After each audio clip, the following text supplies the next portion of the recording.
Es un gusto saludarles desde Ciudad de Panamá. Saludamos cordialmente a nuestra audiencia de salvadoreños en los 5 continentes. Somos voz de la diáspora. En esta oportunidad tenemos una entrevista muy interesante. Nos acompaña el doctor Óscar Cabrera Melgar. Para nuestra audiencia ampliada de otras nacionalidades, les decimos un poco sobre la bio del doctor Cabrera. El doctor Cabrera tiene un doctorado en Economía de la Universidad de Sevilla con especialidad en Economía Internacional y Economía del Desarrollo. Es coordinador del doctorado en Ciencias Económicas de la Universidad de El Salvador. Es presidente de la Fundación para el Desarrollo de Centroamérica. Fue presidente del Banco Central de Reserva de El Salvador. Ha recibido diversas distinciones académicas, entre ellas Economista del Año y Economista Investigador, otorgada por el Colegio de Profesionales en Ciencias Económicas Colproce. También ha sido reconocido como economista influyente de Centroamérica por Forbes. Él ha estado precisamente en las últimas semanas dictando una ponencia magistral muy interesante sobre los impactos esperados en el uso del Bitcoin en la economía salvadoreña. Estamos hablando de riesgos esperados. Doctor Cabrera, sea usted cordialmente bienvenido a esta entrevista. Su saludo para nuestra audiencia antes de iniciar con la primera pregunta. Adelante. Sí, muy buenas tardes, Milagros. Para mí es todo un gusto tener este diálogo con la diáspora y para todas aquellas personas que estén interesadas en el tema que abordaremos este día. Muchísimas gracias. Hablando sobre estos impactos, estamos a las puertas, estamos ya cerca de septiembre, en donde entra en vigencia esta nueva ley con muchos desconocimientos. Tenemos más preguntas que respuestas en torno a este tema. Pero, doctor, ¿cuáles son esos mayores impactos que serán presentes a raíz de esta decisión tan express para muchos analistas alrededor del mundo? Adelante. Sí, primero que todo es fundamental contraponer dos sistemas de pagos, un sistema de pagos que es administrado por los bancos centrales en el mundo y que estos sistemas de pago obviamente cumplen con todos los requisitos de seguridad, de eficiencia, de la debida diligencia en cuanto a que los hogares, las empresas, cuando desarrollan transacciones a través de este sistema de pago con el resto del mundo, pues obviamente cumplen con todos los marcos legales y normativos nacionales e internacionales para prevenir el lavado de dinero, el financiamiento del terrorismo y el fraude cibernético. Así, por otro lado, tenemos el otro sistema de pago que es descentralizado y que es una característica de los activos criptográficos, en donde el Bitcoin, que fue definido por la Asamblea Legislativa en El Salvador como moneda de curso legal, a pesar que no cumple con las funciones del dinero, pues obviamente este sistema de pago solo existe el cliente y obviamente el otro lado de la transacción, ¿verdad? Entonces no hay un banco central que esté cumpliendo con la vigilancia del sistema de pago, evaluando los riesgos inherentes en las transacciones, en las liquidaciones de valores. Tampoco evaluando si esta vigilancia se extiende a otro tipo de transacciones al menor costo y al menor tiempo posible. En este sistema de pagos descentralizados, obviamente, en El Salvador, las empresas, los hogares y el gobierno van a estar expuestos a partir del 7 de septiembre a un conjunto de riesgos muy elevados. El primero es el riesgo operativo y cibernético de los proveedores de las billeteras electrónicas y sobre todo las plataformas de comercio criptográfico. Otro de los riesgos es el riesgo de mercado, el riesgo de crédito y el incumplimiento de los emisores.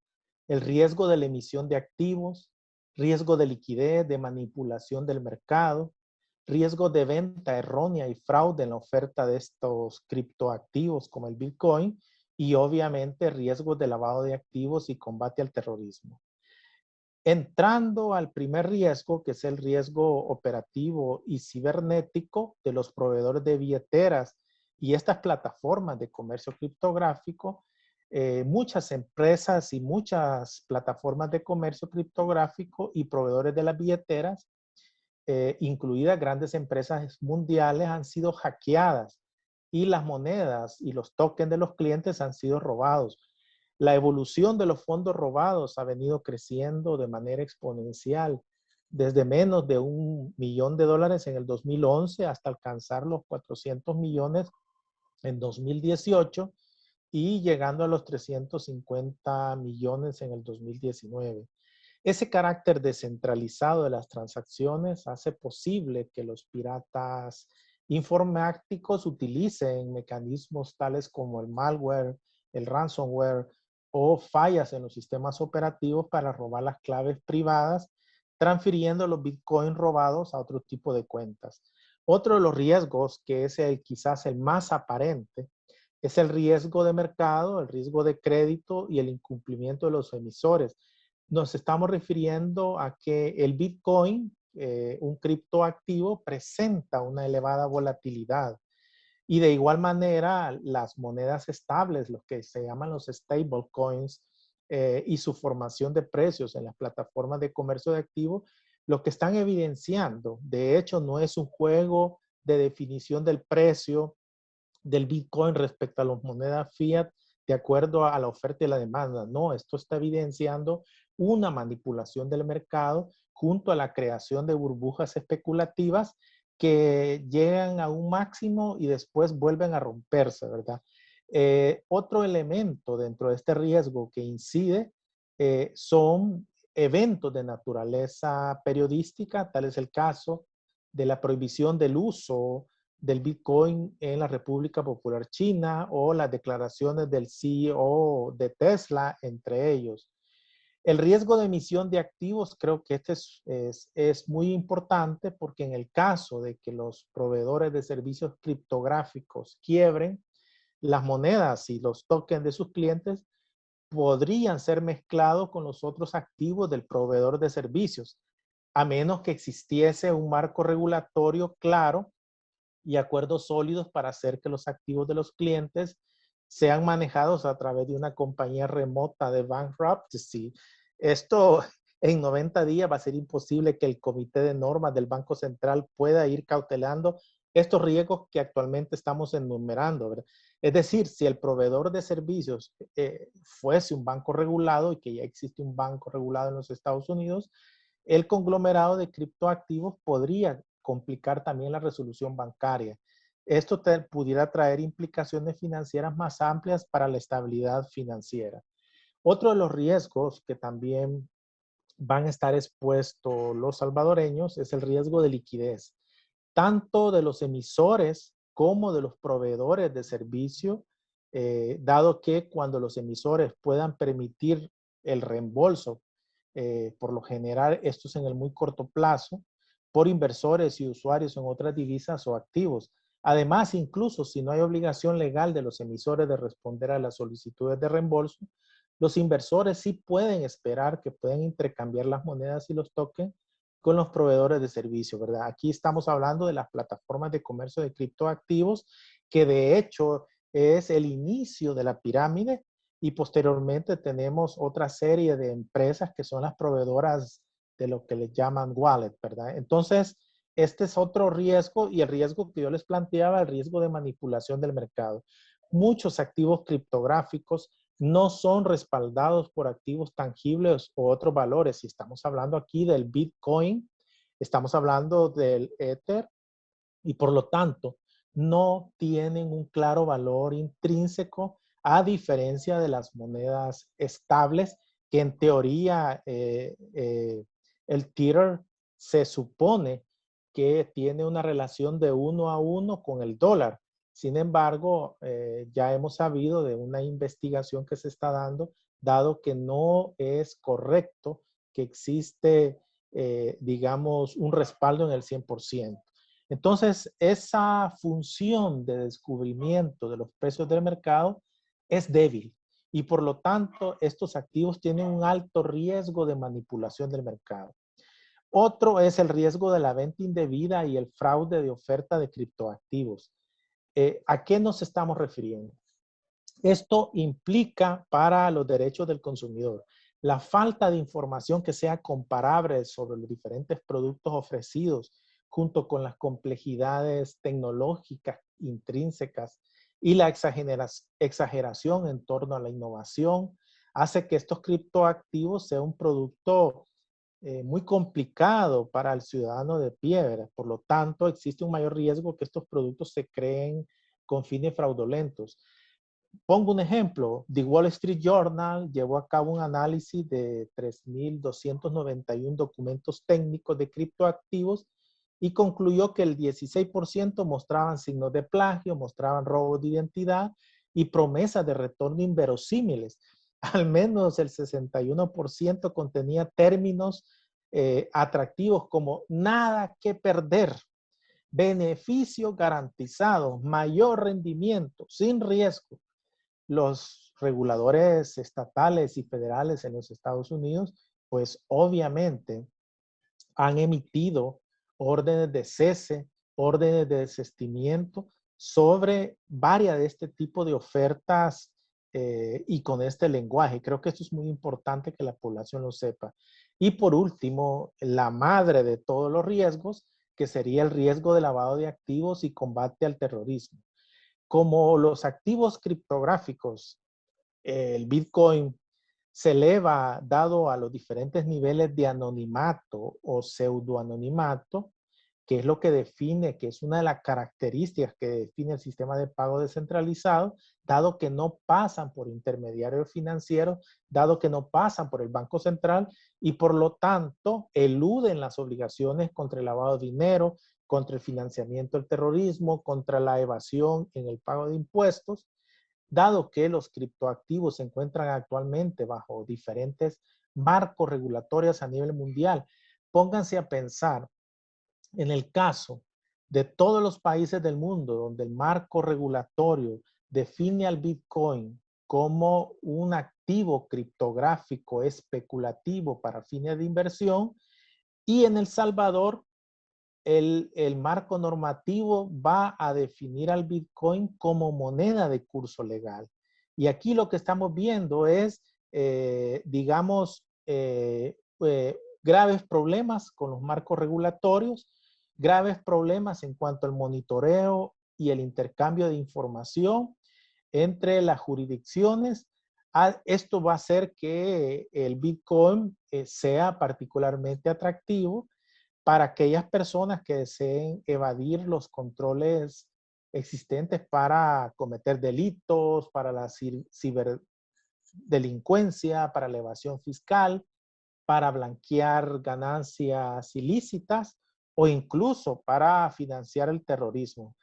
Estas son las condiciones o los elevados riesgos con los que se va a encontrar el salvadoreño de a pie, el salvadoreño que según una encuesta de educación financiera que desarrolló el Banco Central en el 2016, de una clasificación según el marco de OCDE de 0 a 20, donde 20 sería una persona con un nivel de educación financiera elevada, el salvadoreño en promedio sacó una calificación de 10, ¿verdad?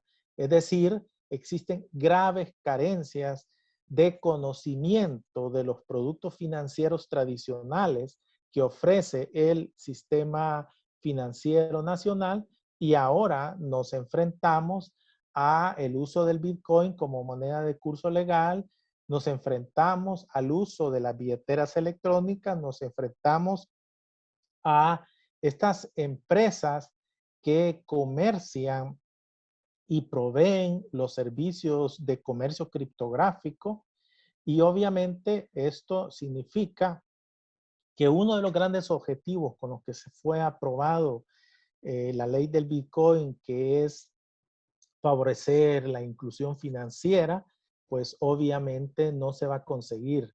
Hemos visto cómo las estadísticas en el caso salvadoreño de la inclusión financiera son de las más bajas de América Latina, representando aproximadamente entre 2011, 2014 y 2017, aproximadamente un 30% de personas que tienen acceso a una cuenta bancaria, es decir, personas de 15 años y más. Y si eso lo desglosamos entre mujeres y hombres, vamos a ver esas grandes brechas. Si lo desglosamos en nivel de educación, encontramos grandes brechas. Y si lo desglosamos a nivel de ingresos, entre el 40% más pobre y el 40% más rico, nos encontramos que en el 2017, el 40% más pobre, solo el 18% tenía acceso a una cuenta bancaria, mientras que el 60% más rico, el 37%. Y obviamente este tipo de elementos no tienen nada que ver en sí con el uso del Bitcoin, no tiene nada que ver con el uso de un sistema de pagos descentralizados como se ha querido, digamos, vender en esta estrategia a la población salvadoreña. Gracias. Muchísimas gracias. Ante lo expuesto por usted, pues vemos un escenario completamente sombrío, muy peligroso, vemos una ley que está a las puertas, es decir, ya el 9 de septiembre comienza esta ley que permite el uso del Bitcoin como moneda de curso legal. ¿Qué va a pasar con nuestros salvadoreños? Porque por un lado vemos ya la inmediatez de la ley que se hace efectiva, pero por el otro vemos un desconocimiento profundo de la sociedad en general. Y también vemos un tercer aspecto, doctor, y es la preocupación de muchos salvadoreños por querer proteger sus empresas. Es decir, si es una ley que permite al Bitcoin como moneda de curso legal en mi país, las empresas estarán obligadas a aceptarla. ¿Cómo entonces existirá protección? ¿Cómo este salvadoreño que, por ejemplo, ha emprendido con la pequeña, con la mediana empresa, puede proteger su capital, puede proteger su empresa como tal frente a esta que es una amenaza de acuerdo a lo que usted nos ha expuesto con esta cantidad de riesgos?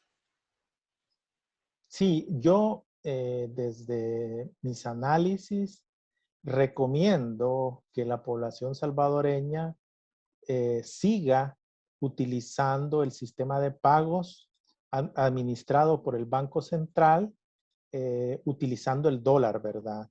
Dado que es el sistema de pagos que garantiza la trazabilidad del origen de las transacciones, que garantiza que el destino de los recursos, digamos, cumple con los requisitos de los marcos legales, de los marcos normativos nacionales e internacionales. De todas maneras, yo también planteo que en la ley del Bitcoin sí deja la posibilidad para que los salvadoreños durante esta época de incertidumbre, como yo decía, es imposible que el Banco Central de Reserva, a través del Comité de Normas, defina toda esta normativa y cautele todos los riesgos que he enumerado. A pesar que en el artículo 11, esto es muy común, es muy común que la Asamblea Legislativa en El Salvador, cuando aprueba un marco legal, define 90 días a sabiendas que es prácticamente imposible elaborar toda la normativa. Por lo tanto, nosotros consideramos que hay ciertos artículos que nos podemos apoyar como consumidores, como empresas. Primero, el artículo 12 deja exclusión a la aceptación del Bitcoin como moneda de curso legal y dice así: quien es por hecho notorio de manera evidente no tenga acceso a las tecnologías que permitan ejecutar transacciones en Bitcoin, el Estado proveerá la capacitación y los mecanismos necesarios para que la población pueda acceder a las transacciones en Bitcoin. Este artículo 12 es claro que si yo digamos, no tengo acceso a este tipo de tecnologías. Un gran porcentaje de la población salvadoreña no tiene teléfonos de alta gama donde se pueda bajar una apps con una billetera electrónica. Un gran porcentaje de la población no tiene acceso a Internet.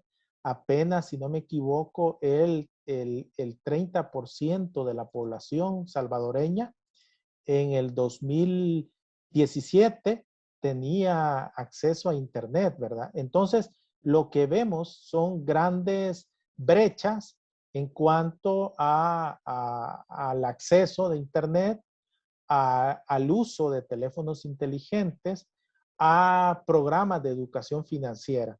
Si una persona, si un ciudadano, si una empresa no se siente a gusto con la normativa definida, puede citar el artículo 12 y no desarrollar transacciones con Bitcoin. Segundo, también el artículo 8, donde deja al gobierno la corresponsabilidad en proveer alternativas que permitan al usuario llevar transacciones en Bitcoin y su convertibilidad automática y facilitar la inclusión financiera a través del acceso a las plataformas tecnológicas, pues obviamente, si no se garantiza la protección al consumidor, si no proveen la educación financiera en el corto plazo, pues entonces, como ciudadano, no podemos prescindir del uso del Bitcoin en el caso de las transacciones diarias, ¿verdad? Entonces, creo que eso es muy importante. Eh, También este sistema de billeteras electrónicas como el Chivo, obviamente no cumplen eh, con los estándares de IOSCO. Este es un consejo o una comisión de valores a nivel internacional,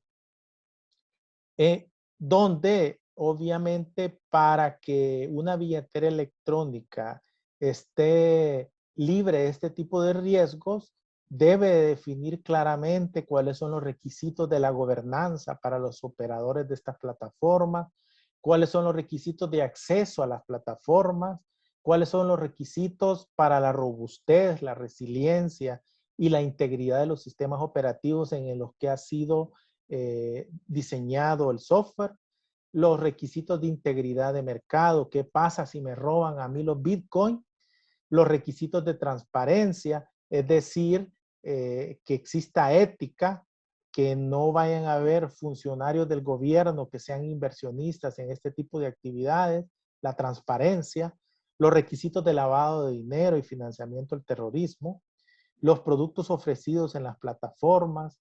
Otro elemento que no sabemos si va a existir es en la billetera Chivo va a ser la persona que va a estar custodiando su Bitcoin en su celular o desde su computadora. Pero a nivel internacional también hay proveedores que ofrecen la custodia de nuestros activos criptográficos. Otro elemento es la implicación en la compensación y en la liquidación. Y hay algo que es muy importante. Desde el momento que se emite un Bitcoin y se vende un Bitcoin a través de estas plataformas de comercio, digamos que los agentes económicos pueden tener acceso a estos Bitcoin e intercambiarlos por dólares y tenerlos en esas plataformas. Desde ese momento, estamos expuestos a los riesgos de liquidez que mencionaba, a los riesgos de fraude, a los riesgos de mercado, de crédito, a los riesgos operativos. Y para que el sistema de pago centralizado administrado por el Banco Central se hable con este sistema de criptoactivos, solo es posible a través de lo que se llaman las stablecoins, es decir, esas monedas estables que de hecho, digamos, lo que hacen estas monedas estables es chupar la credibilidad que tiene el dólar, que tiene el euro, y a partir de eso se generan estas stable. Es decir, importan credibilidad al estar respaldadas por monedas reales y de hecho no son más que un apéndice del sistema monetario convencional. Estos son los elevados riesgos a los que se va a enfrentar el salvadoreño de a pie. Si a eso le sumamos también ya los graves problemas de liquidez que está sufriendo la economía salvadoreña, hemos visto que la liquidez del sistema financiero salvadoreño ha venido reduciéndose. Las reservas internacionales han caído casi un 23% de las cifras de abril respecto a febrero del año pasado, y el encaje legal o la reserva de liquidez cayó un 38%. Los niveles de endeudamiento para este año van a alcanzar un 100% del Producto Interno Bruto, un déficit fiscal por encima del 8%. Es decir, estamos ante una tormenta perfecta porque es un cúmulo de riesgos a los que se está enfrentando la economía salvadoreña, y si a eso le sumamos a los problemas de rompimiento del Estado de Derecho que se ha dado en El Salvador, pues obviamente eso pone en peligro la negociación del programa SAF con el Fondo Monetario.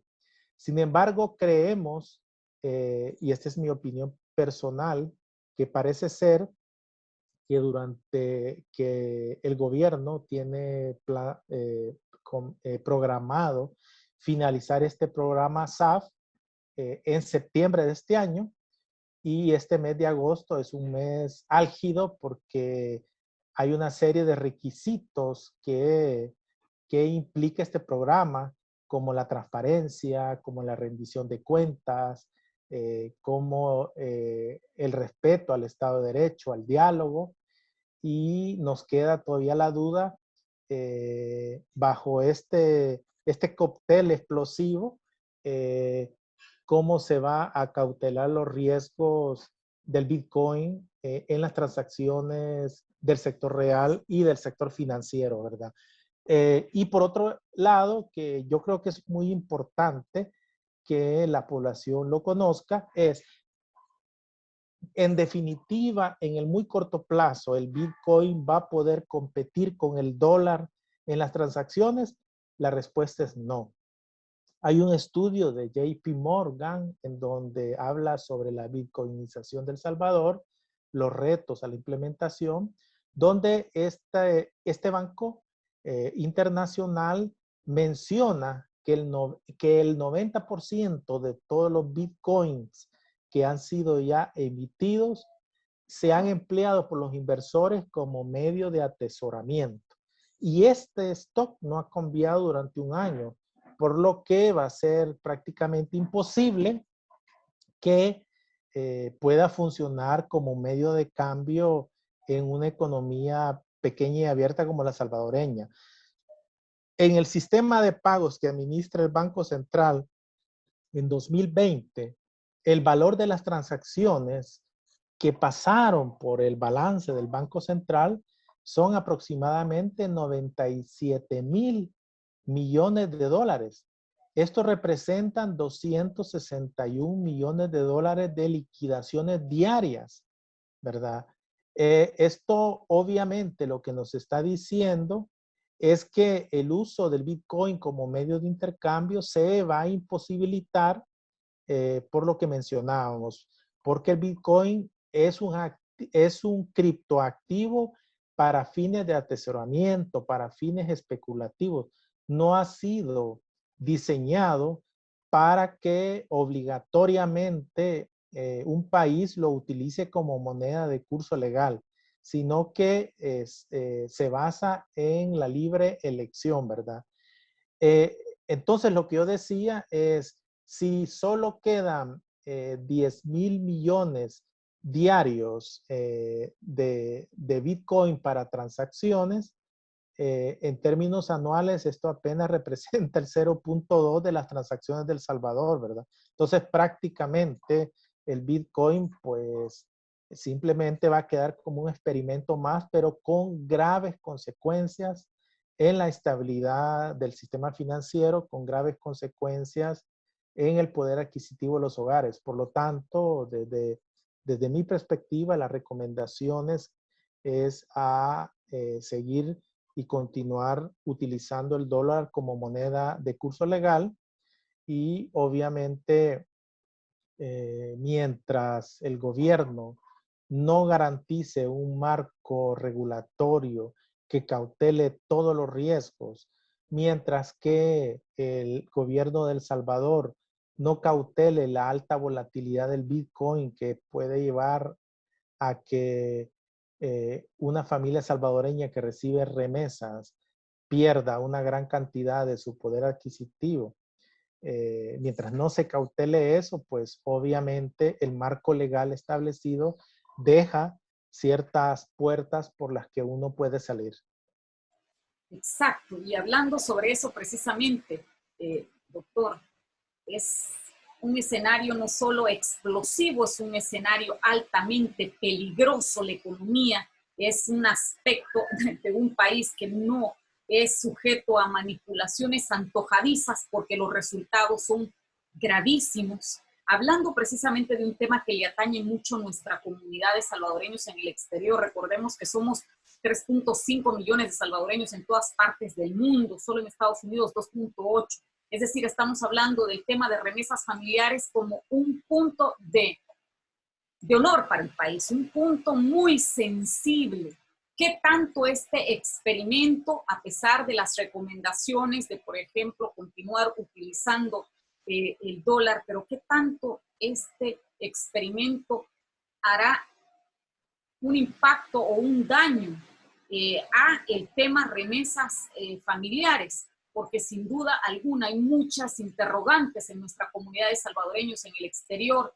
¿Qué recomendaciones puntuales para ellos? ¿De qué manera se puede manejar esto?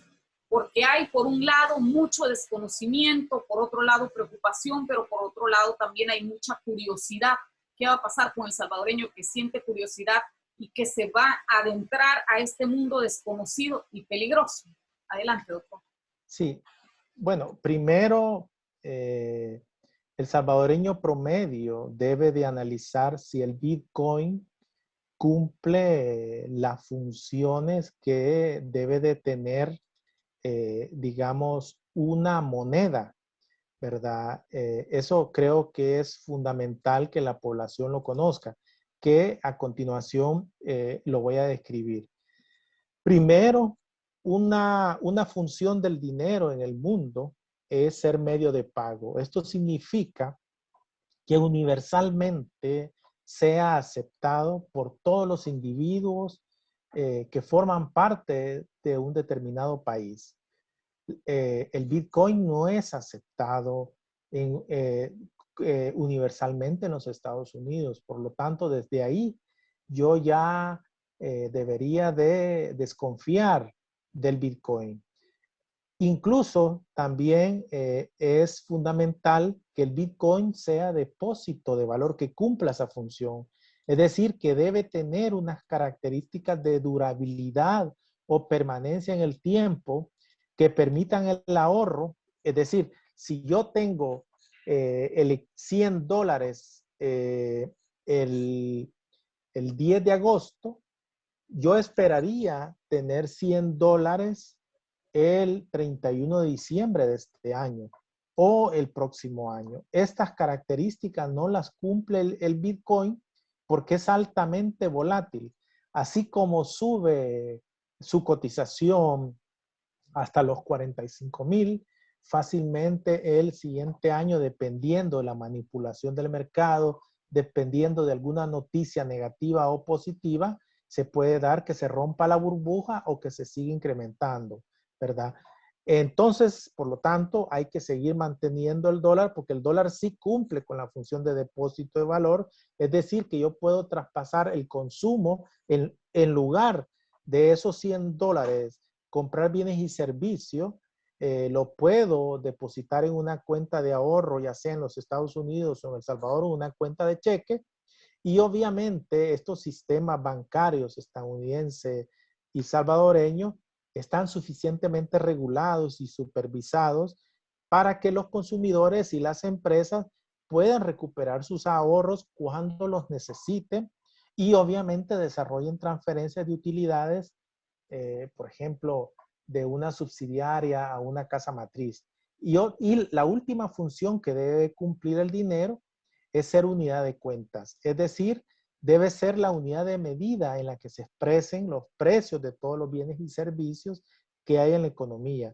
Pongámonos a pensar, cuando uno va a un supermercado, uno ve que todos los precios de los productos están denominados en dólares. Pongámonos a pensar en que se denominaran los precios de estos productos en Bitcoin. El ciudadano necesitaría una pantalla electrónica y se estaría moviendo en tiempo real la cotización de una libra de tomates, la cotización de una bebida gaseosa o de un six-pack de cerveza. Pero entonces es una locura totalmente. Entonces la recomendación es continuar utilizando el dólar porque sí cumple las funciones del dinero a diferencia del Bitcoin que no cumple estas funciones, ¿verdad? Y desde esa perspectiva, por más que nos quieran obligar a través de un marco legal a aceptarlo, pues la realidad se va a enfrentar a que la moneda más fuerte, la moneda que es estable, como es el dólar, va a terminar eliminando a este tipo de monedas que no tienen el respaldo de un banco central detrás, ¿verdad? Entonces, ahora, los sistemas de pago tradicionales también tienen que hacer sus esfuerzos en la medida de ir reduciendo las comisiones por las transacciones, digamos, de remesas familiares, ¿verdad? Desde el 2012, en El Salvador, la comisión que se cobraba o el costo promedio por transacción de envío de remesas era del 5.5 y ha caído hasta el 2020 a menos del 3%. Pero esto todavía no es suficiente. Por más que nos digan que las comisiones en los sistemas de pago descentralizados del Bitcoin son menores, pues hay que sumarle la volatilidad del tipo de cambio, ¿verdad? Y ahí podemos ver que el saldo final es en contra del salvadoreño que trabaja en los Estados Unidos y que está enviando regularmente remesas a sus familias en El Salvador. Entonces, yo creo que eso no es un negocio para el salvadoreño, no es un negocio para una familia salvadoreña. Entonces, obviamente creo yo que estos elementos, digamos, van a primar para que se mantenga utilizando el sistema de pagos tradicionales, es decir, las transferencias mediante entidades bancarias, mediante agencias remecedoras. Esto va a continuar. Digamos que la economía salvadoreña requiere grandes inversiones, incluso hasta con el dólar. Por ejemplo, aumentar las inversiones en Internet, aumentar la penetración de los teléfonos inteligentes a las poblaciones de menores niveles de ingresos, aumentar los programas de educación financiera, fortalecer los derechos del consumidor sobre los riesgos que se derivan del uso del Bitcoin, del uso de las billeteras, también la aceptación o no que van a tener las empresas, los comercios o las instituciones financieras. Y obviamente queremos saber la seguridad, la privacidad, ¿verdad? Y un indicador que este marco normativo no cumple con esos estándares es que ni el Banco Mundial, ni el Fondo Monetario Internacional, ni el Banco de Pagos de Basilea está apoyando a la República de El Salvador para emitir la normativa. Ese es un fuerte indicador que algo no está bien, que es una decisión improvisada y es muy típico, milagros en la economía salvadoreña, es el pan de cada día, en el sentido que las crisis siempre han sido tiempos de auge para experimentar desde una perspectiva monetaria. Primero fue la imposición de la dolarización y ahora la imposición de la bitcoinización de la economía. Cuando se impuso la dolarización a la sociedad salvadoreña en enero de 2001, se argumentó que pese a 7 años de inflación baja, de estabilidad cambiaria, de investment grade en el riesgo soberano, de un sistema financiero solvente, la economía estaba débil, es decir, en el primer quinquenio de los 90 creció 4.8 y se derrumbó en el segundo quinquenio 2.7 y las tasas de interés estaban por encima del 19%. ¿Qué pasó? Las consecuencias de la dolarización lo que nos dicen es que no cumplió con los objetivos que se trazó. Los costos de la dolarización han sido mayores que los beneficios. Y ahora se introduce el Bitcoin bajo la misma argumentación de la inclusión financiera, bajo la misma argumentación de la necesidad que la economía crezca. Es decir, se quiere ordenar la oferta monetaria y evitar las oscilaciones, que estas oscilaciones perturben la economía real, ¿verdad? Esto en la práctica lo que está pasando es que de nuevo los formuladores de política salvadoreños quieren reinventar la rueda monetaria y los graves problemas estructurales de la economía salvadoreña no se resuelven con medidas monetarias, se resuelven con medidas de política pública que vengan a generar un crecimiento inclusivo, que vengan a generar empleos dignos, que vengan a reducir las grandes brechas de desigualdad multidimensional que existen, de género, de zonas geográficas, de niveles de ingresos. Tenemos 110 ultra ricos en El Salvador, ¿verdad? Que están generando una riqueza más de 7 billones de dólares. Este país, digamos, no tiene ingresos para financiar los riesgos que ha implicado el COVID-19. ¿Por qué el sistema tributario se apoya en las espaldas de los consumidores y de los asalariados a través del IVA, del impuesto sobre la renta? ¿Por qué no se implanta un impuesto al patrimonio dirigido a esos 110 ultra ricos del Salvador, verdad? Esto son verdaderas acciones de política pública y no estar inventando o explorando activos criptográficos que no cumplen con las funciones del dinero, que tienen elevados riesgos y que obviamente van a llevar a muchas más penurias para la economía salvadoreña. Muchas gracias.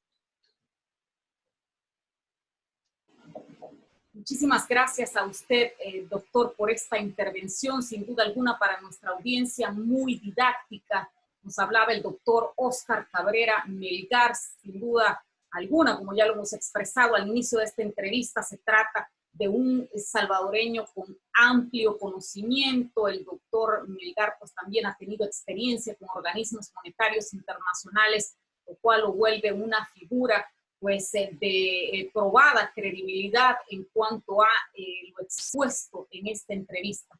Agradecemos por este tiempo concedido a Voz de la Diáspora y obviamente, doctor, ha sido una entrevista muy didáctica en la que hemos querido brindar conocimientos a la audiencia. Lo primero que hay que hacer en términos de economía, un área tan compleja para que una población la entienda, la digiera y pueda tomar las mejores decisiones, pues obviamente para nosotros los periodistas un principio básico es la parte didáctica, es decir, hay que traducir a las grandes audiencias, hay que explicar el ABC de diferentes temas alrededor de la economía para que nuestra gente tome las mejores decisiones. Así es que muchísimas gracias por esta intervención y que no sea la última en la que usted pueda estar en contacto con nuestra audiencia de salvadoreños en el exterior, en los 5 continentes. Es su despedida, doctor. Adelante.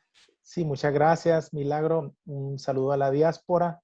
Sé que la diáspora toma decisiones racionales.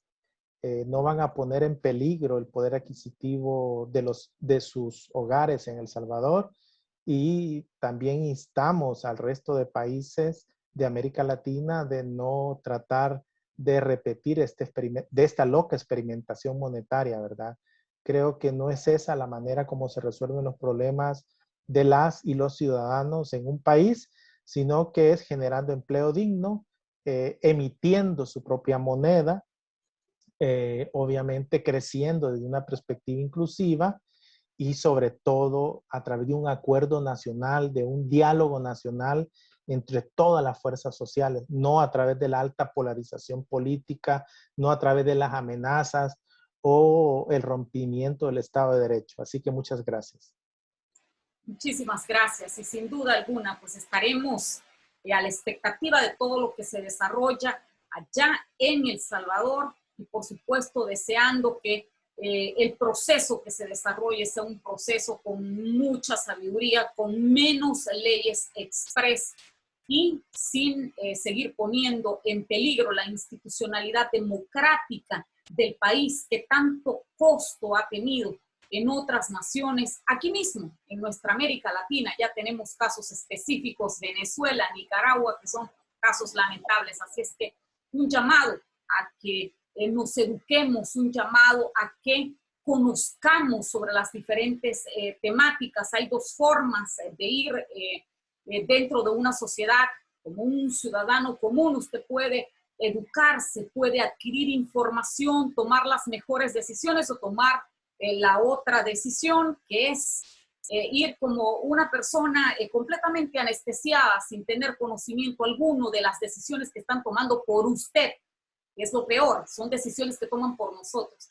Así es que el llamado a nuestra audiencia a educarse, es decir, no tomar partido, sino educarse para tomar las mejores decisiones. Eso es lo correcto para un ciudadano responsable.